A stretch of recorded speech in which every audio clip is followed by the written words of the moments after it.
Hello नमस्कार दोस्तों।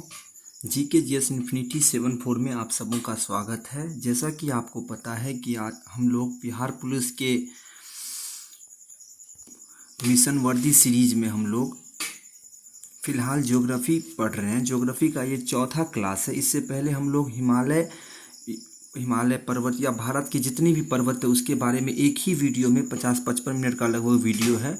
उस वीडियो में हमने आप लोगों को समझा दिया था कि भारत की पर्वत श्रृंखलाएँ कहाँ है, कैसे, ये सब बात। तो जो लोग वो वीडियो नहीं देखे हैं जाकर के पहले भारत के पर्वत श्रृंखला इससे पहले जो वीडियो डाले हैं वो वीडियो देख लीजिएगा। चलिए, ये चौथा क्लास है, हम लोग शुरुआत करते हैं। और एक महत्वपूर्ण सूचना कि हमने आप सबों को PDF देने के लिए एक टेलीग्राम चैनल बनाया है, जिसका लिंक मैं डिस्क्रिप्शन में दे दूंगा। आप लोग वहां से टेलीग्राम चैनल पे जुड़ जाइएगा। दूसरा बात ये कि हम सोचे हैं कि ये जो सीरीज हो रहा है, चल रहा है, ये तो चलने दीजिए। 10 क्वेश्चन मैं पर डे बेहतरीन क्वेश्चन सब सब्जेक्ट मिला करके आपको टेलीग्राम पे दूंगा। पर डे 10 क्वेश्चन मिलेगा आपको सुबह में। वो 10 क्वेश्चन आपको क्या करना है, डेली याद करना है। ध्यान रहे, ये सीरीज चलती रहेगी कंटिन्यू। और वो 10 क्वेश्चन बेस्ट क्वेश्चन जो होगा पूरे टॉपिक से मिला करके सब सब्जेक्ट में, तो वो मैं आपको पर डे दूंगा, ताकि सिलेबस थोड़ा जल्दी कंप्लीट हो और आपकी तैयारी और मजबूत हो सके। ठीक है, तो थोड़ा मेहनत करना होगा दोस्त। कम से कम 3-4 घंटा डेली पढ़िए, तभी तो बिहार पुलिस जैसा नौकरी लीजिएगा। तो 3-4 घंटा तो डिजर्व करता है भाई, पढ़ना पड़ेगा। चलिए, बिना किसी देर का हम लोग आज पढ़ेंगे गंगा नदी तंत्र। हम लोग नदी का 2 टॉपिक पढ़ेंगे, एक प्रायद्वीपीय भारत की नदियां पढ़ेंगे और एक अभी गंगा नदी तंत्र पढ़ेंगे। ठीक है, गंगा नदी तंत्र में गंगा की जितनी भी सहायक नदियां हैं उस सब को मिला करके हम लोग आज कवर करेंगे। ठीक है, चलिए बिना किसी देर का हम लोग वीडियो स्टार्ट करते हैं। अगर आपको वीडियो अच्छा लगे तो प्लीज़ लाइक, शेयर और सब्सक्राइब कीजिए। और रही बात वो साउंड का जो प्रॉब्लम था, मैंने माइक ऑर्डर कर दिया है, 3-4 दिन में माइक आएगा। तब तक हम देखिए, अभी रात में 1 बजे मैं आपका वीडियो शूट कर रहा हूँ, ताकि आपको आवाज़ का प्रॉब्लम ना हो। फिर भी थोड़ा कॉम्प्रोमाइज़ कर लीजिएगा, इतना तो आवाज़ रहता है कि आप पढ़ लीजिएगा। चलिए हम लोग टॉपिक को शुरू करते हैं, गंगा नदी। ठीक है, तो गंगा नदी, सबसे पहले हम लोग जो नदी देखेंगे, सबसे पहले ध्यान रखिएगा उसका उद्गम स्थल आपको इनिहाउ याद रखना है। ठीक है, उसका उद्गम स्थल, कुछ नदी का उसकी जो लंबाई है वो भी याद रखनी है, और उसकी सहायक नदी वो भी याद रखनी है। ठीक है, तो गंगा को आपको डीपली पढ़ना है। ठीक है, गंगा नदी तंत्र से बहुत सारे क्वेश्चन बनते हैं एग्जाम में, कम से कम 1-2 क्वेश्चन तो नॉर्मली रहता ही रहता है। नदी टॉपिक से 2 से 3 क्वेश्चन आपको पूछा जाएगा। एक क्वेश्चन गंगा नदी तंत्र से रहना ही रहना है, इसलिए ध्यान रहे, एक क्वेश्चन बहुत महत्वपूर्ण होता है भाई। चलिए पढ़िए। गंगा नदी का उद्गम स्थल गंगोत्री हिमानी उत्तराखंड में है। जैसा कि हमने आपको कल पढ़ाया था कि गंगोत्री हिमानी कहाँ पर है, महान हिमालय का भाग है गंगोत्री हिमानी, जहाँ से गंगा नदी का उद्गम स्थल, उद्गम स्थल का मतलब हुआ जहाँ से कोई नदी शुरू होती है तो उसको कहा जाता है उद्गम स्थल। तो गंगा नदी का जो उद्गम स्थल है वो गंगोत्री हिमानी है, जो कहाँ पर है, उत्तराखंड में है। उद्गम स्थल के निकट इसे भागीरथी कहा जाता है। तो जहाँ पर ये उद्गम स्थल होता है वहाँ पर इसका नाम क्या होता है, भागीरथी होता है। ठीक है, अलकनंदा नदी का उद्गम स्थल जो है, अलकनंदा नदी का उद्गम स्थल संथ्योपत हिमानी है। क्या नाम है उसका, संथ्योपत हिमानी। संथ्योपत हिमानी, गंगा नदी का उद्गम स्थल कहाँ है, संथ्योपत हिमानी। ठीक है, उसके बाद है, इसकी 2 मुख्य धाराएं हैं। अलकनंदा नदी का उद्गम स्थल संथ्योपत हिमानी है और इसकी 2 मुख्य धाराएं, एक धारा का नाम है विष्णु गंगा और एक धारा का नाम है धौली गंगा, ना कि जौली गंगा। ठीक है, लिख लीजिएगा, धौली गंगा। तो इसकी 2 मुख्य धारा है, एक का नाम है विष्णु गंगा और एक का नाम है धौली गंगा। ये दोनों जब मिलता है, कहाँ पर मिलता है, विष्णु प्रयाग में। ये दोनों जब मिलता है विष्णु प्रयाग में, तब इस दोनों की संयुक्त जलधारा, यानी दोनों को मिलके जो नदी बनती है उसका नाम अलकनंदा होता है। सबसे पहले हमने क्या देखा कि गंगा नदी का उद्गम स्थल गंगोत्री हिमानी है, जो कि महान हिमालय का हिस्सा है और उत्तराखंड में स्थित है। उद्गम स्थल के निकट इसे क्या कहा जाता है, भागीरथी कहा जाता है। अलकनंदा नदी का जो उद्गम स्थल है वो संथ्योपत हिमानी है। ठीक है, इसकी 2 मुख्य धारा है, एक धारा का नाम है विष्णु गंगा और एक धारा का नाम है धौली गंगा। ये दोनों कहाँ मिलते हैं, विष्णु प्रयाग में। और ये दोनों मिलने के बाद, इस दोनों की जो धारा होती है, दोनों को मिलने के बाद अलकनंदा नदी का निर्माण होता है। ठीक है, यहाँ तक कोई डाउट। अब देखिए, ये लेफ्ट जहाँ L लिखा होगा इसका मतलब हुआ बाईं ओर से, यानी लेफ्ट साइड से। नंदाकिनी नदी क्या होती है, लेफ्ट साइड से नंद प्रयाग में मिलती है। चलिए हम लोग पहले फ्लैशबैक में जाके देख ही लेते हैं, ठीक है। ये हम आपको अपने कॉपी का नोट्स का यहाँ पर लगाया हूँ, आप ध्यान से देखिएगा, आपको बस गौर से हम जो समझा रहे हैं ना समझिएगा, ये बहुत ज़्यादा इम्पोर्टेंट है, ठीक है। देखिए सबसे पहले मेरे हाथ पे ध्यान दीजिएगा आप लोग, ठीक है। आप सबसे पहले यहाँ पर आइए बद्रीनाथ में। कहाँ पर? बद्रीनाथ उत्तराखंड, यूके मतलब उत्तराखंड, बद्रीनाथ। यहाँ पर अभी हम आपको बोले कि विष्णु गंगा और ये यहाँ धौली गंगा, ये क्या है? संतोपथ हिमानी। तो विष्णु गंगा और धौली गंगा कहाँ आकर के मिला? विष्णु प्रयाग में। हमने आपको क्या बोला? अलकनंदा की दो धाराएं हैं, एक का नाम विष्णु गंगा है और एक का नाम क्या है? धौली गंगा है। ये दोनों मिल करके क्या बना? कहाँ मिला? विष्णु प्रयाग में। जिस जगह पे मिला उसको क्या कहा जाता है? विष्णु प्रयाग। और वहाँ दोनों मिलने के बाद उसकी जलधारा अलकनंदा के नाम से जाना जाता है। क्या जाना जाता है? अलकनंदा। तो विष्णु गंगा और धौली गंगा दोनों मिल करके विष्णु प्रयाग में वहाँ से अलकनंदा नदी का निर्माण होता है। दोस्त अगर हम यहाँ से ऊपर से नीचे इस तरफ डायरेक्शन में खड़े होंगे तो मेरा लेफ्ट कहाँ होगा? इस साइड होगा, ठीक है। अब मेरा राइट कहाँ होगा? इस साइड होगा। तो आपको ये याद रखना, ये ऊपर से नीचे जब हम खड़े होंगे तो मेरा लेफ्ट साइड ये होगा। तो नदी का जो सहायक नदियाँ होती है वो बाईं ओर से कौन नदियाँ मिली, दाईं ओर से कौन नदियाँ मिली, बहुत सारे कॉन्सेप्ट होते हैं, ठीक है। तो ध्यान दीजिएगा। तो यहाँ से क्या हुआ? अलकनंदा नदी बहना चालू हो गया। सबसे पहले जो नदियाँ मिलती है दोस्त वो मिलती है नंदाकिनी नदी। कौन नदी? नंदाकिनी नदी। कहाँ मिलती है? नंद प्रयाग में। आपको कैसे याद रखना ये हम आपको बता देंगे, ठीक है। पहले ये देखिए कि विष्णु गंगा धौली गंगा दो जलधारा थी, दोनों मिलकर के विष्णु प्रयाग में मिला, वहाँ से एक नदी का निर्माण होता है जिसका नाम है अलकनंदा। आगे चलकर बाएं किनारे से यानी लेफ्ट साइड से नंदाकिनी नदी नंद प्रयाग में मिली। नंदाकिनी नदी देखिए यहाँ भी नंद है और यहाँ भी नंद है, तो नंदाकिनी नदी नंद प्रयाग में मिली। फिर थोड़ा सा और आगे जब यही अलकनंदा चलता है, यही अलकनंदा यहाँ भी है, ठीक है। तो ये अलकनंदा नदी थोड़ा आगे आया तो नंद प्रयाग नामक जगह पर नंदाकिनी नदी आकर के मिल गई। फिर थोड़ा और आगे आए, फिर बाएं किनारे से ही पिंडर नदी कर्ण प्रयाग में आकर के मिल गए। कहाँ मिल गए? कर्ण प्रयाग में। कौन नदी मिली? पिंडर नदी। ध्यान रहेगा कि सबसे पहले कौन? नंदाकिनी नंद प्रयाग में मिला, पिंडर नदी कर्ण प्रयाग में मिला और फिर अलकनंदा उससे आगे चलती है, तब जाकर के एक जगह पर पहुंचती है जिसका नाम है रुद्रप्रयाग।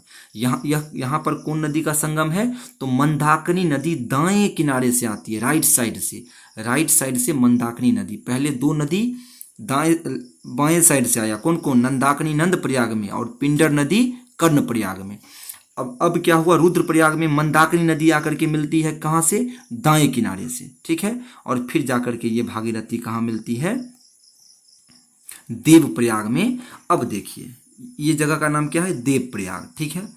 अब यहाँ इधर देखिए, ये है गोमुख गंगोत्री। हमने आपको पहले बोला ये महान हिमालय का हिस्सा है और गंगा नदी का उद्गम स्थल यही है। गंगा नदी जहाँ से उद्गम स्थल के समीप इसका नाम क्या होता है? भागीरथी। हमने आपको अभी बताया इसका नाम क्या है? भागीरथी। जब गंगोत्री हिमानी से भागीरथी नदी 205 किलोमीटर की दूरी तय करती है, 205 किलोमीटर के बाद एक जगह आता है जिसका नाम है देवप्रयाग। जिसका नाम क्या है? देवप्रयाग। इस देवप्रयाग में क्या होता है कि इधर से अलकनंदा नदी और इधर से भागीरथी नदी दोनों कहाँ मिलते हैं? देवप्रयाग में। अलकनंदा और भागीरथी कहाँ मिलती है? देवप्रयाग में। यहाँ से दोनों की संयुक्त जलधारा जो है अलकनंदा की और भागीरथी की, यहाँ के बाद उसका नाम गंगा पड़ता है। यहाँ के बाद उसका नाम क्या पड़ता है? गंगा। अलकनंदा और भागीरथी की संयुक्त जलधारा का नाम क्या है? गंगा बन जाता है। समझ में आ गया यहाँ तक कोई डाउट? अब देखिए, जब अभी देखिए इधर अब इस डायरेक्शन में हम लोग चल रहे हैं, अगर हम इस डायरेक्शन में चलेंगे दोस्त तो मेरा लेफ्ट साइड क्या होगा? ये होगा। और मेरा राइट साइड क्या होगा? ये होगा ना। अब मुझे इस साइड में इस डायरेक्शन में चलना है, ठीक है। तो अब देखिए सबसे पहले गंगा नदी, अब इसका नाम क्या पड़ गया यहाँ पर? गंगा नदी। अब क्या होगा? जब गंगा नदी थोड़ा आगे चलता है तो एक कन्नौज और या बिजनौर नामक जगह, कन्नौज शहर का नाम है और गांव का नाम बिजनौर है। ये कहाँ पर है? उत्तर प्रदेश में। तो कन्नौज या बिजनौर में एक नदी बाएं किनारे से आकर के मिलती है जिसका नाम है रामगंगा नदी। तो पूछता है कि रामगंगा नदी किस जगह पर गंगा से मिलती है, तो बोलेंगे क्या, कन्नौज या बिजनौर। या दूसरा क्वेश्चन बनता है कि रामगंगा नदी बाएं किनारे से मिलती है या दाएं किनारे से। तो ये भी याद रखना पड़ेगा कि गंगा नदी बाएं किनारे से कन्नौज या बिजनौर नामक जगह पर मिलती है। ठीक है, फिर थोड़ा सा आगे चलते हैं तो हमको मिलता है प्रयागराज। ये भी उत्तर प्रदेश में है, जिसका पुराना नाम इलाहाबाद है। तो यहाँ यमुना नदी क्या होता है, दाएं किनारे से मिलता है। यमुना नदी किस किनारे से मिलता है, दाएं किनारे से। गंगा नदी का मात्र 3 नदी ऐसा है जो कि क्या, दाएं किनारे से मिलता है। ये समझ लीजिए, यमुना, सोन, दामोदर। यमुना, सोन और दामोदर। यमुना, सोन और दामोदर दाएं किनारे से मिलती है। बाकी जितनी भी सहायक नदियां हैं वह बाएं किनारे से मिलती है। तो सबसे पहले रामगंगा नदी कन्नौज या बिजनौर में मिलती है। ठीक है, उसके बाद प्रयागराज में यमुना नदी दाएं किनारे से मिलती है। उसके बाद जब आगे चलते हैं तो बाएं किनारे से मिलती है गोमती नदी। गोमती नदी कहाँ मिलती है, गाजीपुर। गौ से गोमती, गौ से गाजीपुर। गौ से गोमती, गौ से गाजीपुर। फिर उसके आगे चलते हैं तो फिर बाएं किनारे से ही एक सरयू या घाघरा नदी, दोनों एक ही नाम है। सरयू नदी भी बोलते हैं इसको और घाघरा नदी भी इसको बोलते हैं। ये कहाँ मिलता है, तो छपरा में मिलता है। लोकेशन याद रखना है, किधर से मिलता है वो तो इजी है, आप डायरेक्शन पे, मैप पे समझ जाइएगा, लेकिन कहाँ मिलता है ये इसको आपको याद रखना पड़ेगा। गोमती नदी गौ से गोमती, गौ से गाजीपुर, और ये सरयू या घाघरा नदी बाएं किनारे से छपरा में मिलता है। ठीक है, उसके बाद गंडक नदी सोनपुर या हाजीपुर में मिलता है। कहाँ पर मिलता है, सोनपुर या हाजीपुर में। सोनपुर या हाजीपुर में गंडक नदी मिलता है। फिर ये गंडक नदी भी कहाँ से मिलता है, लेफ्ट साइड से मिलता है, बाईं ओर से मिलती है। अब आया सोन नदी। सोन नदी दाएं किनारे से मिलती है। 3 नदी जो दाएं किनारे से मिलती है, यमुना, सोन और दामोदर। तो ये सोन नदी दाएं किनारे से मनेर नामक, ये पटना में जगह है, ठीक है, मनेर नामक जगह पर दाएं किनारे से सोन नदी गंगा में मिल जाती है। फिर उसके बाद कुर्सेला कटिहार, कुर्सेला जगह का नाम है और ये किस जिला में है, कटिहार जिला में। कोसी नदी आकर के बाएं किनारे से गंगा में मिलती है। और फिर उसके बाद महानंदा, महानंदा वेस्ट बंगाल में बहती है। ठीक है, तो गंगा की एक क्वेश्चन पूछता है महानंदा से कि गंगा की कौन सी ऐसी सहायक नदी है जो सबसे अंत में जाकर के मिलती है, तो वो बाएं किनारे से महानंदा मिलती है। उसके बाद गंगा क्या होता है दोस्त, मालदा में महानंदा मिलती है। उसके बाद यहाँ एक हुगली नदी का तंत्र निकला हुआ है, इसी हुगली का हिस्सा है ये दामोदर। दामोदर नदी डायरेक्ट गंगा में नहीं मिला हुआ है, यह हुगली की एक शाखा है जो कोलकाता में बहती है, वहाँ से इसका अटैच है दामोदर नदी का। तो ये डायरेक्टली गंगा नदी में नहीं जुड़ा हुआ है, यह हुगली होते हुए जुड़ा हुआ है। समझ में आ गया।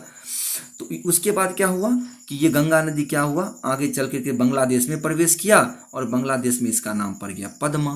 बांग्लादेश में गंगा नदी को क्या कहा जाता है, पद्मा। ठीक है, इधर आया एक मानसरोवर झील जो कहाँ है, तिब्बत में है। तिब्बत से होते हुए अरुणाचल प्रदेश राज्य होते हुए एक नदी आती है जिसका नाम है ब्रह्मपुत्र। यह ब्रह्मपुत्र नदी जब पश्चिम बंगाल के आसपास, यह पश्चिम बंगाल के बाद यानी कि बांग्लादेश में जब प्रवेश करती है तो उसको जमुना कहा जाता है। बांग्लादेश में ब्रह्मपुत्र नदी को क्या कहा जाता है, जमुना, और गंगा नदी को बांग्लादेश में क्या कहा जाता है, पद्मा। जब पद्मा और जमुना जब दोस्त मिल जाती है ना, तो इसकी संयुक्त जलधारा मेघना के नाम से बांग्लादेश में प्रवेश करती है। यहाँ तक कोई दिक्कत, यहीं पर है सुंदरवन की डेल्टा, जो गंगा और ब्रह्मपुत्र से निर्मित डेल्टा है। सुंदरवन की डेल्टा विश्व की सबसे बड़ी डेल्टा है और ये सुंदरवन की डेल्टा है जो गंगा और ब्रह्मपुत्र नदी के कारण बना हुआ है। तो यहाँ तक कोई जो डाउट, अगर डाउट है तो आप अगले पेज में देखिए। यहाँ एक और हम लगाए हुए हैं, आप यहाँ से स्पीड से एक बार रिकॉल हम लोग कर लेते हैं। ठीक है, सबसे पहले हमने आपको बोला कि संतोपत हिमानी है। संतोपत हिमानी का 2 धारा है, एक धौली गंगा और एक, यहाँ बोले थे ना, एक धौली गंगा और एक विष्णु गंगा। ये धौली गंगा विष्णु गंगा से कहाँ मिलती है, विष्णु प्रयाग में। यहाँ से अलकनंदा बन जाती है। यहाँ से क्या बन जाती है, अलकनंदा। फिर यहाँ बाएं किनारे से नंदाकिनी नदी मिलती है, कहाँ पर, नंद प्रयाग में। नौ से नंद, नौ से नंदाकिनी। फिर आगे चलकर बाएं किनारे से ही पिंडर नदी मिलती है, कहाँ पर, कर्ण प्रयाग में। फिर दाएं किनारे से मिलती है रुद्रप्रयाग में कौन सी नदी? मंदाकिनी नदी। कौन सी नदी? मंदाकिनी रुद्रप्रयाग में दाएं किनारे से मिलती है। और फिर ये आगे चलकर देवप्रयाग में जब किससे मिल जाती है? भागीरथी से मिल जाती है। कितना किलोमीटर चलने के बाद? गंगोत्री हिमानी से 205 किलोमीटर चलने के बाद भागीरथी नदी देवप्रयाग पहुंचती है। और ये देवप्रयाग में भागीरथी और अलकनंदा के संगम को हम लोग देवप्रयाग कहते हैं, जो उत्तराखंड में स्थित है। वहां से यह गंगा का रूप ले लेता है। तो गंगा का रूप जब ले लेता है तो यहाँ सबसे पहले बाएं किनारे से, यानी ये इधर क्या है? लेफ्ट साइड है। तो इधर अगर चलेंगे तो, अगर हम इधर से आएंगे तो इधर क्या होगा? लेफ्ट साइड होगा। तो सबसे पहले जो नदी कन्नौज में मिलती है, कन्नौज या बिजनौर में जो नदी मिलती है उसका नाम है रामगंगा। उसका नाम क्या है? रामगंगा नदी नाम है। फिर थोड़ा सा आगे चलते हैं, प्रयागराज आता है और ये प्रयागराज में यमुना नदी मिलती है। किस साइड से? बाएं साइड से, दाएं साइड से। दाएं साइड से कुल 3 नदी मिलती है। कौन कौन? यमुना, सोन, दामोदर। यमुना, सोन, दामोदर, जो कि दाएं किनारे से मिलती है। और बाएं किनारे से जो नदी मिलती है उसका पहला नाम है रामगंगा, दूसरा नाम है गोमती, तीसरा नाम है क्या? काली नदी, चौथा नाम है गंडक नदी। काली नदी को ही सरयू नदी भी कहा जाता है। तो सरयू नदी, उसके बाद गंडक नदी, उसके बाद कोशी नदी, उसके बाद महानंदा, और फिर वो बांग्लादेश में प्रवेश कर जाती है। तो यहाँ तक कोई डाउट नहीं होनी चाहिए। ये देखिए यमुना नदी का क्या है? 3 को सहायक नदी, एक चंबल, एक बेतवा और एक केन। आगे हम लोग ये पढ़ेंगे। ये सब नदियाँ क्या है ना, यमुना की सहायक नदी है। ये इससे मिल करके फिर यमुना ये मिल करके डायरेक्ट प्रयागराज में मिल जाती है। समझ में आ गया यहाँ तक? उसके बाद आए गोमती। गोमती उत्तर प्रदेश की पीलीभीत जिला में गोमती नदी गाजीपुर में आकर के क्या होती है? बाएं किनारे से मिल जाती है। फिर काली नदी, इसी काली नदी को हम लोग क्या बोलते हैं? सरयू या घाघरा नदी भी कहा जाता है, जो कि छपरा में आकर के मिल जाता है बाएं किनारे से। फिर आया दाएं किनारे से सोन नदी आकर के कहाँ? मनेरपटना में। कहाँ पर? मनेरपटना में आकर के मिल जाता है। फिर बाएं किनारे से गंडक नदी सोनपुर में आकर के मिलता है। और कोशी नदी कुर्सेला कटिहार में आकर के बाएं किनारे से मिलता है। सबसे अंत में जो नदी भारतीय क्षेत्र में जो गंगा की सहायक नदी है वो महानंदा है, जो सबसे पूर्वोत्तर है। ठीक है, ये पश्चिम बंगाल में बहती है। और यहाँ से क्या होती है? गंगा नदी जब बांग्लादेश में प्रवेश करती है तो क्या करती है? उसका नाम हो जाता है पद्मा। और जब इधर से ब्रह्मपुत्र नदी आती है तो उसका नाम हो जाता है क्या? जमुना। जब पद्मा और जमुना की संयुक्त जलधारा मिल जाती है तो एक नदी का निर्माण होता है जिसे मेघना कहा जाता है, जिसे बांग्लादेश में मेघना कहा जाता है। ठीक है, अब देखिए डायरेक्ट दामोदर नदी नहीं ना मिला हुआ है गंगा नदी तंत्र में। यह हुगली की एक शाखा, और हुगली नदी क्या है? कोलकाता जो है हुगली नदी के किनारे स्थित है, यहाँ पर गंगा नदी में मिल गया है। यहाँ तक कोई दिक्कत? अगर आपको दिक्कत हो रहा है तो बैक करके एक बार और देखिए, क्योंकि मैप है, इतने कम जगह में आपको इतने चीज़ समझाए हैं, बस ये याद नहीं कर सकते आप, बिल्कुल नहीं। आपको याद नहीं करना, कॉन्सेप्ट पे टिकना है। आपको दिमाग में रखना है कि दाएं किनारे से केवल 3 नदियाँ हैं।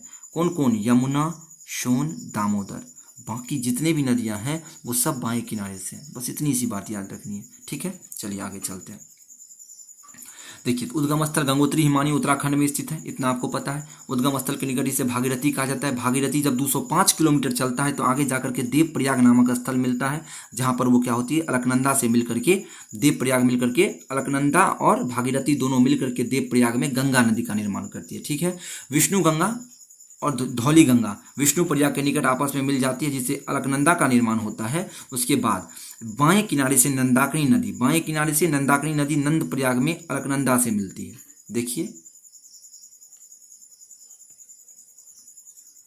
बाएं किनारे से नंदाकिनी नदी नंद प्रयाग में मिल गया ना अलकनंदा से, बस यही बात लिखा हुआ है।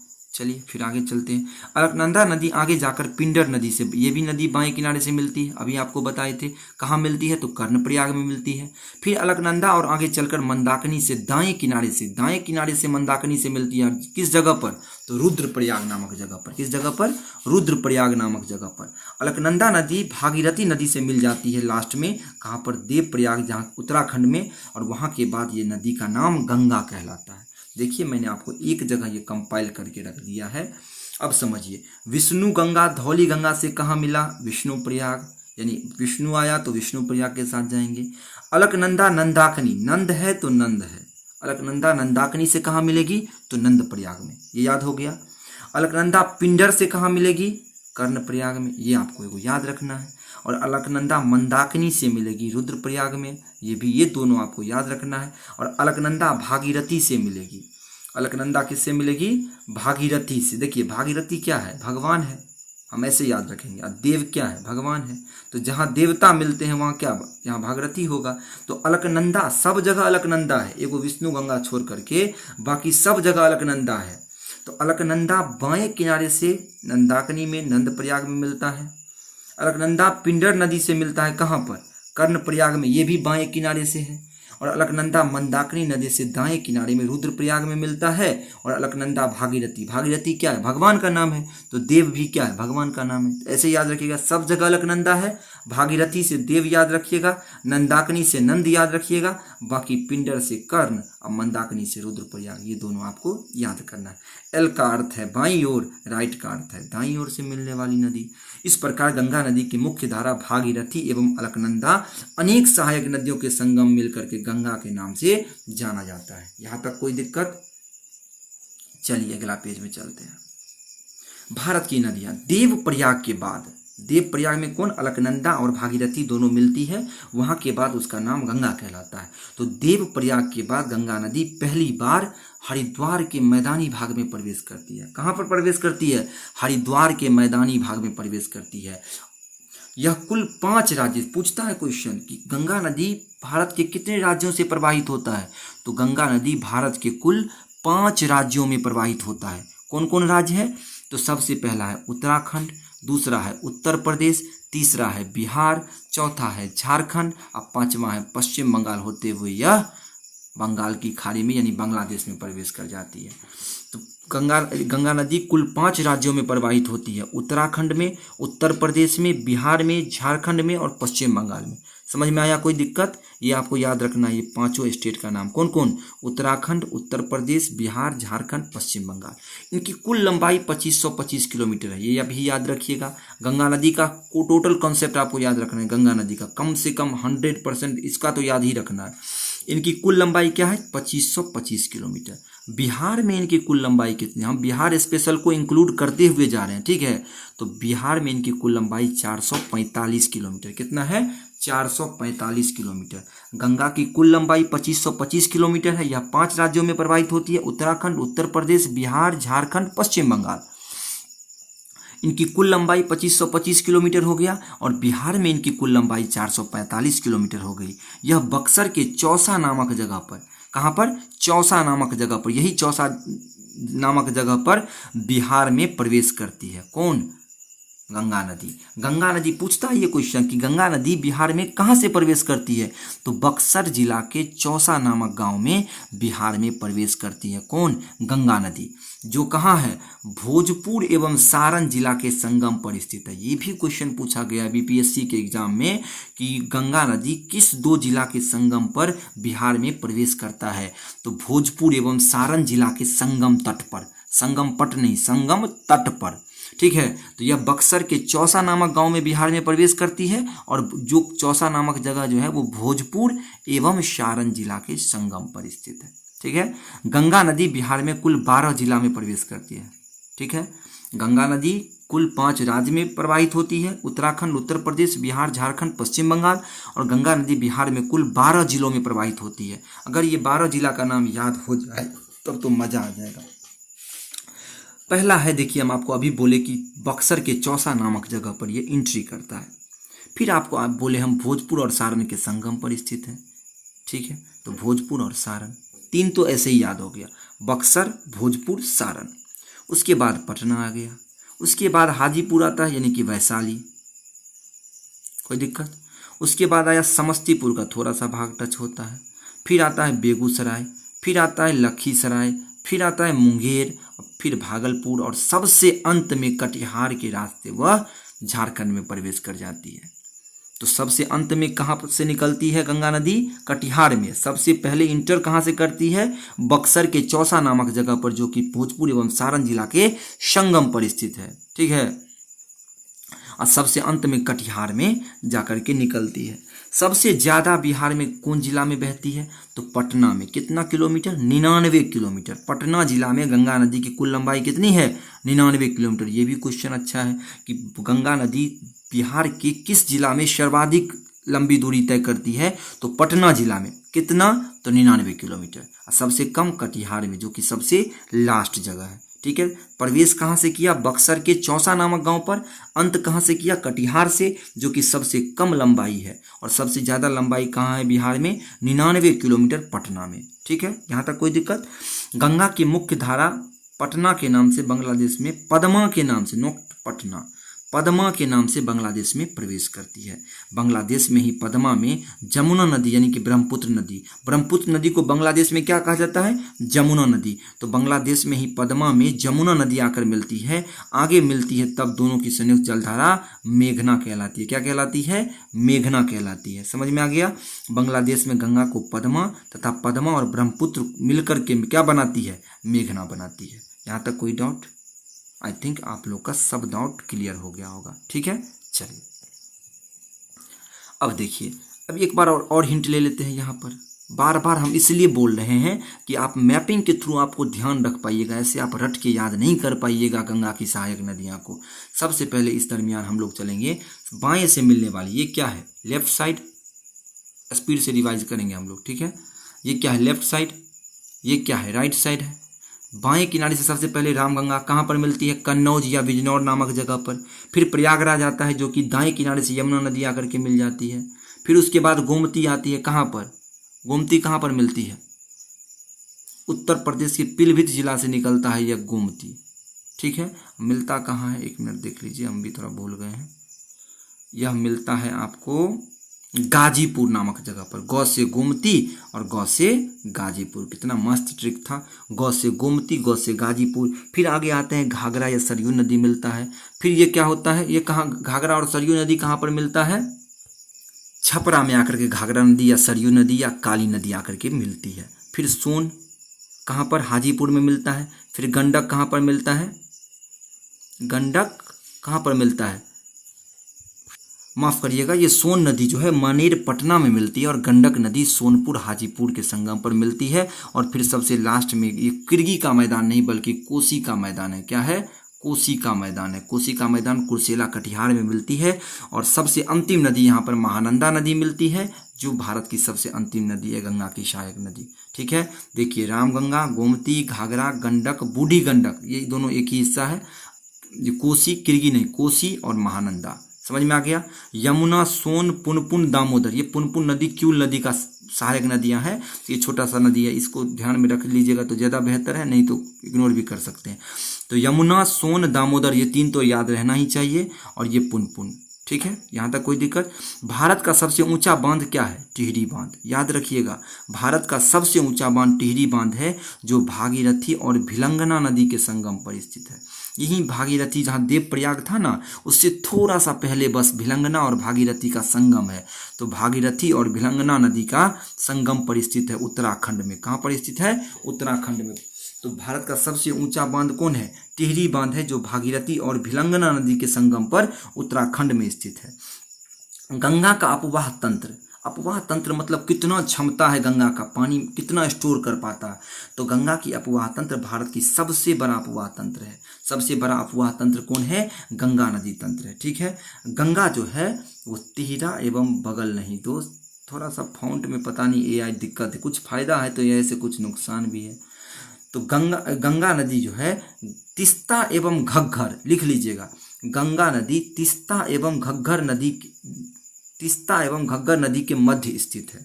तीस्ता एवं घग्गर, गंगा नदी तीस्ता एवं घग्गर नदी के मध्य स्थित है। विश्व की सबसे बड़ी नदी डेल्टा, सबसे बड़ी डेल्टा कौन है? गंगा ब्रह्मपुत्र की डेल्टा। ये भी याद रखिएगा, डेल्टा क्या होता है मैं आपको आगे बताऊंगा। विश्व की सबसे बड़ी डेल्टा कौन है? गंगा ब्रह्मपुत्र की डेल्टा। ठीक है, अब देखिए ये 3 क्वेश्चन एडिशनल फैक्ट्स को ध्यान में रखिएगा। गंगा नदी को भारत की राष्ट्रीय नदी कब घोषित किया गया? 2008। तीनों सीरियल है, याद रखिएगा। तो भारत का राष्ट्रीय नदी परियोजना यानी कि गंगा नदी को भारत का राष्ट्रीय नदी कब घोषित किया गया? 2008 में। 2008 में। 2009 में गंगा डॉल्फिन, गंगा में जो डॉल्फिन पाया जाता है उसको राष्ट्रीय जलीय जीव घोषित किया गया। तो राष्ट्रीय जलीय जीव कब घोषित किया गया? गंगा डॉल्फिन है, उसको कब घोषित किया गया? 2009 में। 8, 9, 10, 3 साल 3 नाम याद रखिएगा। हाथी को भारत का विरासत पशु माना गया है, विलुप्त प्रजाति घोषित किया गया 2010 में। हाथी क्या है? विरासत पशु है, ठीक है। तो भारत का विरासत पशु कौन है? हाथी है, जिसे 2010 में घोषणा किया गया। गंगा डॉल्फिन को राष्ट्रीय जलीय जीव घोषित किया गया 2009 में, और गंगा नदी को राष्ट्रीय नदी घोषित किया गया 2008 में, ठीक है। बांग्लादेश में गंगा को पद्मा तथा वहाँ पद्मा और ब्रह्मपुत्र मिलकर मेघना, ये तो बार बार बोल रहे हैं, याद हो ही गया होगा। बांग्लादेश में ही पद्मा को जमुना नदी में आकर मिल जाती है। जमुना नदी कौन? ब्रह्मपुत्र नदी, और इसकी संयुक्त जलधारा बाद में मेघना कहलाती है। कोई डाउट? आई थिंक आपको पूरा डाउट क्लियर हो गया होगा, ठीक है। चलिए अब देखिए, अब गंगा की सहायक नदियां हम लोग देखेंगे, ठीक है। अभी तक तो हम लोग बाएं किनारे से दाएं किनारे से देख लिए, अब हम लोग बारी बारी से उस नदी को इंट्रोडक्शन करते हुए निकल जाएंगे। मेन गंगा नदी अब खत्म, अब आपको जानना है गंगा की सहायक नदियां के बारे में। सबसे पहला आता है गोमती नदी, ठीक, क्या आता है? गोमती नदी। गोमती गंगा की एकमात्र सहायक नदियां हैं जिसका उद्गम स्थल एक मैदानी क्षेत्र है। फैक्ट है कि गंगा की एकमात्र सहायक नदी जिसका उद्गम स्थल एक मैदानी क्षेत्र है, यानी कि कोई पहाड़ कोई पर्वत से वो नहीं आकर के उसका उद्गम स्थल है। जैसे कि कोई भी नदी होगा उसका उद्गम स्थल पहाड़ से है, गंगा नदी तंत्र से है कहीं ना कहीं, लेकिन एकमात्र ऐसा गोमती नदी है जिसका जो गंगा की एक सहायक नदी भी है और उसका उद्गम स्थल एक मैदानी क्षेत्र है। यह यूपी के पीलीभीत जिला के गोमत ताल नामक झील से निकलता है। कौन झील से निकलता है? यूपी के पीलीभीत जिला से गोमत ताल नामक झील से निकलता है, ठीक है। यह नदी यूपी में गाजीपुर के निकट गंगा में मिलती है। किस किनारे से मिलती है? मैंने पहले बोला लेफ्ट किनारे से मिलती है, और ये सबसे पहली नदी नहीं है भैया, यूपी में गाजीपुर के निकट मिलती है। यह तीसरी नदी है। कौन नदी है? तीसरी नदी है। तो यह नदी यूपी में गाजीपुर के निकट गंगा में मिलती है। गौ से गोमती, गौ से गाजीपुर और गौ से गोमत ताल, तीनों गौ से मिल गया। इसका उद्गम स्थल गोमत ताल नामक झील है जो उत्तर प्रदेश के पीलीभीत जिला में स्थित है। गौ से गाजीपुर के निकट मिलती है और गौ से नाम भी है गोमती। कोई दिक्कत? जौनपुर, यह उत्तर प्रदेश का एक शहर है। बहुत बढ़िया क्वेश्चन है। जौनपुर को पूर्व का सिराज कहा जाता है या सिराज ए हिंद कहा जाता है, यानी हिंदुस्तान का सिराज किसे कहा जाता है? जौनपुर को। जौनपुर को पूर्व का सिराज, पूर्व का सिराज या फिर सिराज ए हिंद, हिंदुस्तान का सिराज कहा जाता है। कोई दिक्कत? याद रखिएगा। दूसरा नदी है गंडक नदी। कौन है? गंडक नदी। चूंकि ये नदी बिहार की नदियां हैं तो बिहार की नदी पे आप थोड़ा ज़्यादा फोकस करिएगा। तो यह नेपाल में काली गंडक या नारायणी के नाम से जाना जाता है। गंडक नदी को नेपाल में काली गंडक या नारायणी या शालिग्राम के नाम से जाना जाता है। यह भारत में वाल्मीकि नगर त्रिवेणी से प्रवेश करती है। देखिए, यह नेपाल से आती है गंडक नदी।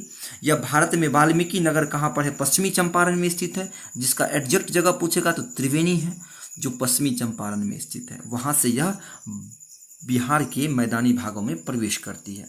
इस नदी में मिलने वाले पत्थर को शालिग्राम शिला, सत्यनारायण भगवान का जो हम लोग पूजा करते हैं उसमें शालिग्राम पत्थर का पूजा किया जाता है, वही शालिग्राम भगवान है। उसी पत्थर के नाम से यह डिनोट किया गया है कि गंडक नदी में जो मिलने वाले पत्थर है उस सभी पत्थर को हम लोग शालिग्राम शिला के नाम से जानते हैं, ठीक है। तो गंडक नदी जिसे काली नदी गंडक या नारायणी या शालिग्राम के नाम से जाना जाता है, यह भारत में वाल्मीकि नगर यानी त्रिवेणी संगम से प्रवेश करती है जो पश्चिमी चंपारण में स्थित है। इस नदी में मिलने वाला पत्थर को शालिग्राम शिला के नाम से जाना जाता है। यह नदी पटना के निकट, कहाँ पर? पटना के निकट सोनपुर में बाएं किनारे से मिलती है। सोनपुर यानी कि हाजीपुर। तो यह नदी पटना के निकट सोनपुर या हाजीपुर में बाएं किनारे से मिलती है। सोनपुर या हाजीपुर में। त्रिवेणी बांध गंडक नदी पर स्थित है। त्रिवेणी बांध नदी है तो डैम भी होगा भाई। तो त्रिवेणी बांध डैम क्या हुआ? पानी को जो स्टोर करके रखता है, जब जरूरत पर एक्सेस हो जाता है तब उसको छोड़ा जाता है, तो उसी को हम लोग बांध कहते हैं। तो त्रिवेणी बांध गंडक नदी पर स्थित है। ये भी कहाँ है? पश्चिमी चंपारण। तो इस पेज में तो एक भी क्वेश्चन ऐसा नहीं था जो छोड़ने लायक था। सभी क्वेश्चन आपको याद रखना है 1 लाइनर फॉर्म में, ठीक है। चलिए अब आते हैं हम लोग यमुना नदी के। यमुना नदी, यह गंगा की सबसे बड़ी सहायक नदियां हैं। कौन नदी? यमुना नदी। इसका उद्गम स्थल बंदरपूछ यमुनोत्री है।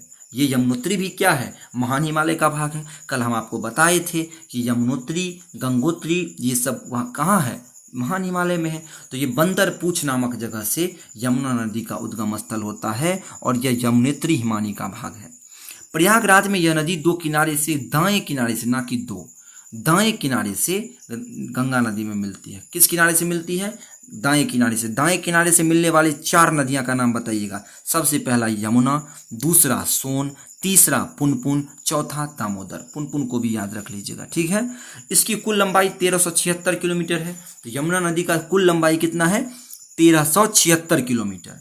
इसकी सहायक नदी कौन कौन है? सबसे पहले चंबल नदी, सबसे पहला चंबल नदी, दूसरा बेतवा नदी, तीसरा केन नदी और चौथा टोंस नदी।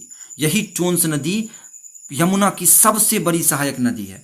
गंगा की सबसे बड़ी सहायक नदी यमुना नदी है और यमुना नदी की सबसे बड़ी सहायक नदी कौन है? टोंस नदी है। टोंस नदी याद रहेगा। कौन कौन सहायक नदी इसका है? सहायक नदी से क्वेश्चन पूछता है। चंबल नदी, बेतवा नदी, केन नदी, टोंस नदी। चंबल, बेतवा, केन, टोंस। चंबल, बेतवा, केन, टोंस, ऐसे याद रखना है, ठीक है। तो यमुना की सबसे बड़ी सहायक नदी कौन है? टोंस है। समझ में आ गया। अब चलिए हम लोग चलते हैं चंबल नदी। चंबल नदी,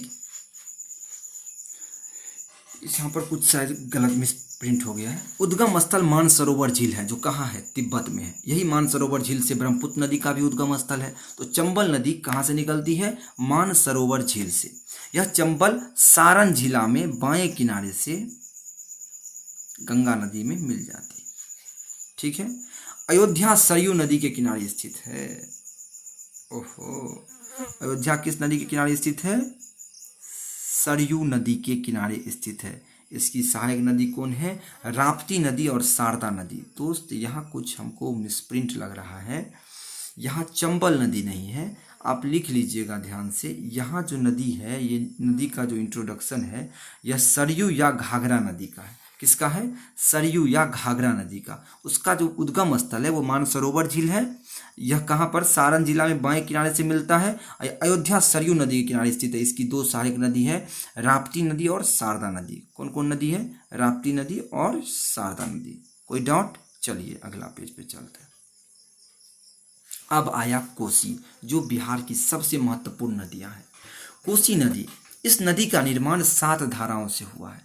यानी नेपाल में 7 अलग अलग धारा मिलकर के एक जगह जहां मिलते हैं वहां से इस नदी का निर्माण हुआ है।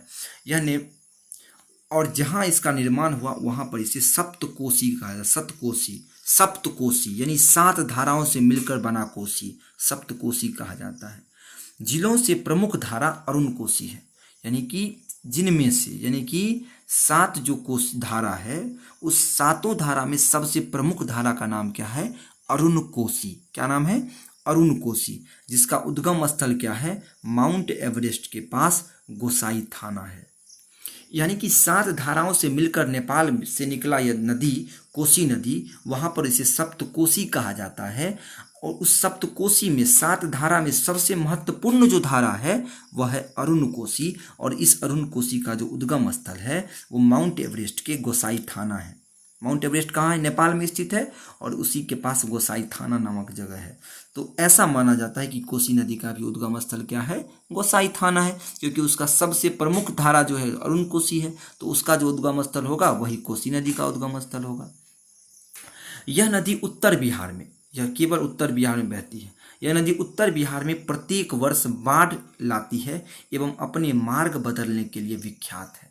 इसका कोई मार्ग का लिमिटेशन नहीं होता है। जैसे कोई नदी चलती है तो उसका फिक्स रास्ता है कि अब वो इसी रास्ते से आएगी, लेकिन इस नदी का इतना बड़ा रास्ता है और इतना ज़्यादा रास्ता है गलियारा टाइप का कि कोई लिमिट ही नहीं रहती कब किस गली से पानी आएगी। और पानी आती है और पता नहीं चलता, रातों रात लेकर के कितना गांव को लेकर के डूब जाती है। तो यही कारण है कि कोसी को बिहार का शोक, शैडो ऑफ बिहार कहा जाता है। तो बिहार का शोक कोसी नदी को क्यों कहा जाता है? क्योंकि यह प्रत्येक वर्ष क्या लाता है? बाढ़ लाती है और अपने मार्ग बदलने के लिए विख्यात है। यह गंगा की एकमात्र सहायक नदी है जो गंगा में मिलने से पहले अपना खुद का डेल्टा का निर्माण करती है। ये एकमात्र गंगा की सहायक नदी है, एकमात्र वाला याद रखिएगा, यह गंगा की एकमात्र सहायक नदियां हैं जो गंगा में मिलने से पहले अपना खुद का डेल्टा का निर्माण करती है। इसकी कुल लंबाई 730 किलोमीटर है। गंगा की तीन नदी की लंबाई आपको याद रखनी है। एक गंगा की 2525 और एक गंगा जो बिहार में कितना बहती है 445 किलोमीटर। दूसरा आपको 1376 किलोमीटर यमुना नदी का जो लंबाई है, और तीसरा कोसी नदी का लंबाई आपको 730 किलोमीटर याद रखना है। यह कटिहार के कुर्सेला में बाएं किनारे से गंगा में मिलती है। किस किनारे से मिलती है? बाएं किनारे से मिलती है। ठीक है, कोई दिक्कत? चलिए यहाँ तक कोई डाउट? कोई डाउट नहीं, आगे चलिए। अब आता है महानंदा।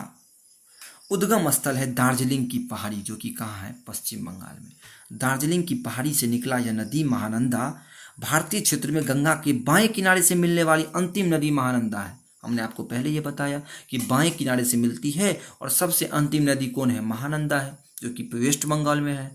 अब आता है सोन नदी। उसका उद्गम स्थल अमरकंटक है। कौन है? अमरकंटक। दो नदी का उद्गम स्थल अमरकंटक है दोस्त, एक सोन नदी और एक नर्मदा नदी। दोनों बहुत ही इंपॉर्टेंट नदी है। तो सोन नदी का उद्गम स्थल अमरकंटक है और नर्मदा नदी का भी उद्गम स्थल क्या है? अमरकंटक है।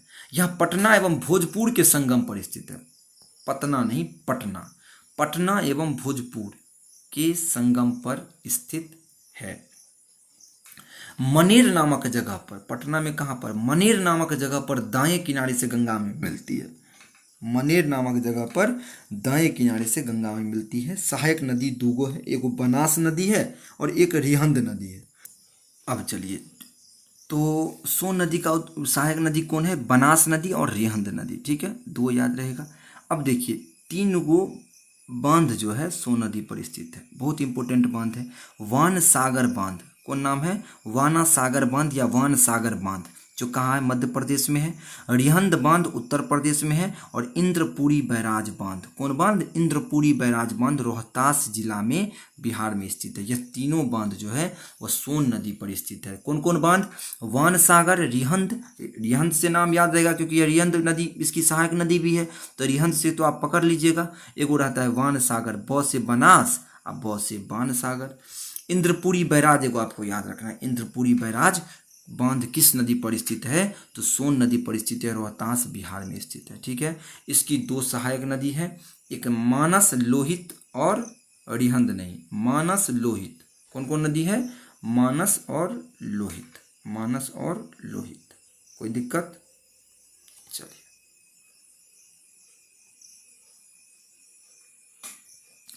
बंगाल का शोक दामोदर नदी को कहा जाता था, अब नहीं कहा जाता है। ठीक है, तो बंगाल का शोक दामोदर नदी को क्यों कहा जाता है? क्योंकि इसमें जलकुंभी की मात्रा ज़्यादा हुआ करता था, तो बंगाल का शोक दामोदर नदी को कहा जाता है। चंबल नदी है जिसका उद्गम स्थल कहाँ है? मऊ। मऊ, इसका उद्गम स्थल कहाँ है? मऊ। कहाँ है? मालवा का पठार में। मालवा के पठार में स्थित एक जगह मऊ है जहाँ से चंबल नदी का निर्माण होता है। यूपी के इटावा में यह यमुना नदी में आकर के मिल जाती है। यूपी के इटावा में जिला में यह यमुना नदी में आकर के मिल जाती है। इस पर 3-4 गो बांध है भैया, ये तो एनी हो याद रहना चाहिए। 3 गो वो बांध, 4 गो ये बांध, 7 गो बांध अभी तक आपका कंप्लीट हो चुका है। 3 गो बांध वो कौन कौन था? कोट्टा बैराज बांध, सॉरी कोट्टा बैराज नहीं, माफ करिएगा, वान सागर बांध, इंद्रपुरी बैराज बांध और रिहंद बांध। ठीक है, 3 गो बांध था। और देखिए इधर क्या है? गांधी जवाहर महाराणा कोटा। गांधी जवाहर महाराणा कोटा गए, आप ऐसे भी याद रख सकते हैं कि गांधी जवाहर, गांधी सागर बांध, जवाहर सागर बांध, महाराणा प्रताप बांध, कोटा बैराज बांध। तो गांधी जवाहर महाराणा कोटा गए, आप ऐसे याद कर सकते हैं। कौन नदी पर स्थित है? चंबल नदी पर स्थित है। गांधी जवाहर महाराणा कोटा गए, तो गांधी सागर बांध, जवाहर सागर बांध, महाराणा प्रताप बांध, कोटा बैराज बांध, ये चारों बांध कहाँ स्थित है? चंबल नदी पर स्थित है। इसकी सहायक नदी कौन है? चंबल की सहायक नदी है क्षिप्रा नदी, जो उज्जैन शहर किस नदी के किनारे स्थित है? क्षिप्रा नदी के किनारे स्थित है। अयोध्या सरयू नदी के किनारे स्थित है। दिल्ली यमुना नदी के किनारे स्थित है। और आगरा भी यमुना नदी के किनारे स्थित है। ठीक है, तो क्षिप्रा नदी किसका सहायक नदी है? चंबल नदी का। चंबल नदी पर 4 गो बांध कौन कौन है? गांधी जवाहर महाराणा कोटा बैराज। ठीक है, कोई दिक्कत? कोई दिक्कत नहीं। चलिए, अब है सबसे लास्ट में ब्रह्मपुत्र नदी तंत्र। इसका उद्गम स्थल मानसरोवर झील तिब्बत है। कहाँ है? मानसरोवर झील तिब्बत। मानसरोवर झील तिब्बत उद्गम स्थल इसका है। यह भारत में सर्वप्रथम हिमालय को काटती हुई, यह भी पूछता है कि ब्रह्मपुत्र नदी जब भारत में प्रवेश करती है तो किस राज्य से प्रवेश होती है, उस जगह का क्या नाम है? जैसा कि मैंने आपको बोला था कि जब गंडक नदी बिहार में नेपाल से प्रवेश करती है तो उस जगह का नाम है वाल्मीकि नगर या त्रिवेणी संगम, है ना। तो उसी तरह जब ब्रह्मपुत्र नदी तंत्र भारत में प्रवेश करती है तो वह हिमालय को काटती चूंकि अरुणाचल प्रदेश राज्य से प्रवेश करती है, तो अरुणाचल प्रदेश में तो हिमालय है, तो हिमालय को काटती हुई अरुणाचल प्रदेश में प्रवेश करती है और असम होते हुए बांग्लादेश में बाएं किनारे से पद्मा में मिल जाती है, जिसे क्या कहा जाता है? गंगा नदी। तो गंगा नदी को बांग्लादेश में पद्मा कहा जाता है और ब्रह्मपुत्र नदी को बांग्लादेश में जमुना कहा जाता है। जब पद्मा और जमुना मिलता है तो उसकी संयुक्त जलधारा मेघना के नाम से बांग्लादेश में प्रवेश करती है।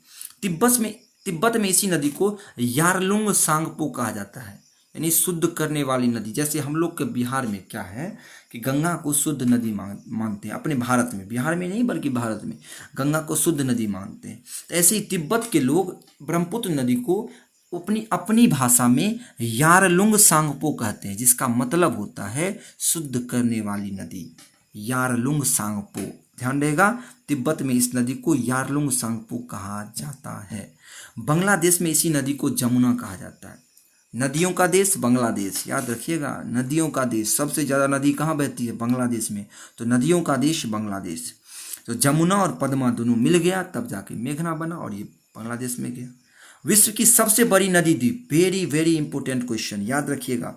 विश्व की सबसे बड़ी नदी द्वीप, नदी के बीच में जो द्वीप रहता है, एक तो नॉर्मली द्वीप हुआ जो समुद्र में रहता है, और एक नदी का द्वीप है, जो नदी का जो द्वीप है। तो विश्व की सबसे बड़ी नदी द्वीप माजुली द्वीप है, जो कि ब्रह्मपुत्र नदी से निर्मित है।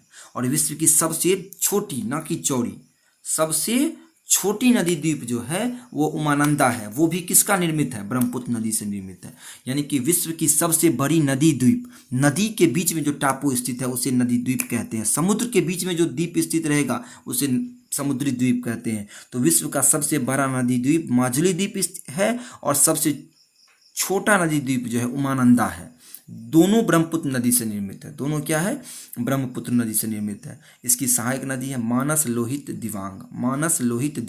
अच्छा, एक चीज़ और रिमार्क करिएगा, ये एआई तो कभी कभी अजीब कर देता है भैया। ये मानस और ये लोहित को हटा दीजिएगा, ठीक है, इसको हटा लीजिए, ये एक्स्ट्रा एडिशनल यहाँ पर आ गया, ठीक है। इसकी सहायक नदी बनास नदी है और यहंद्र नदी है, याद रहेगा। चलिए, तो इसकी सहायक नदी कौन है? मानस लोहित और दिवांग। कोई दिक्कत? तो विश्व की सबसे बड़ी नदी द्वीप माजुली द्वीप है, विश्व की सबसे छोटी नदी द्वीप उमानंदा है। दोनों ब्रह्मपुत्र नदी से निर्मित है, ठीक है। सहायक नदी में मानस, लोहित और दिवांग आ गया। कोई दिक्कत? खत्म।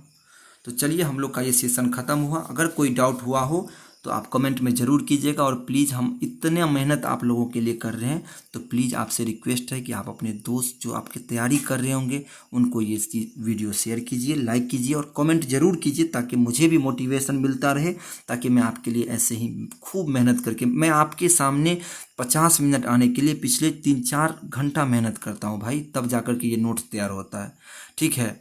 इसलिए आपका काम है कि आप लाइक, शेयर और सब्सक्राइब कीजिए और मन लगा के पढ़िए, नौकरी लीजिए, और हम भी आपके लिए मेहनत करते रहेंगे। तो मिलते हैं, और इस वीडियो के डिस्क्रिप्शन में मैं लिंक दे दूंगा टेलीग्राम का, वहां से आप लोग जुड़ जाइएगा। और परसों से मैं उसमें 10 क्वेश्चन एडिशनल एक्स्ट्रा में ऑल सब्जेक्ट मिला करके डेली डालूंगा। और ये जो हम आपको दिए हैं, आप एक कॉपी में अच्छा से नोट्स बनाइए और इसको लिखिए और बार बार इसको रिवीजन कीजिए, ठीक है। मैं जो दिया हूँ वो क्रीम है। आप कोई टेस्ट दीजिएगा, वैकेंसी आने दीजिए, आप जो टेस्ट डालिएगा वहाँ पर आपको यही सब क्वेश्चन मिलेंगे। मैं आपको टारगेट नहीं करा रहा हूँ, बल्कि समझिए पूरा सिलेबस ही कंप्लीट करा रहा हूँ। इसलिए आपको वो 10 क्वेश्चन एडिशनल हर दिन याद करने, ताकि एक महीने में हम लोग 300 क्वेश्चन समझ जाएंगे। और यही अगर 5-6 महीना अभी कम से कम टाइम लगेगा एग्जाम होने में, तो 1800-2000 क्वेश्चन तक हम लोग रीच कर जाएंगे। पूरा सिलेबस ही वैसे में कंप्लीट कर लेंगे, ठीक है। तो अपनी तैयारी को और मजबूत करते रहिए। Good night.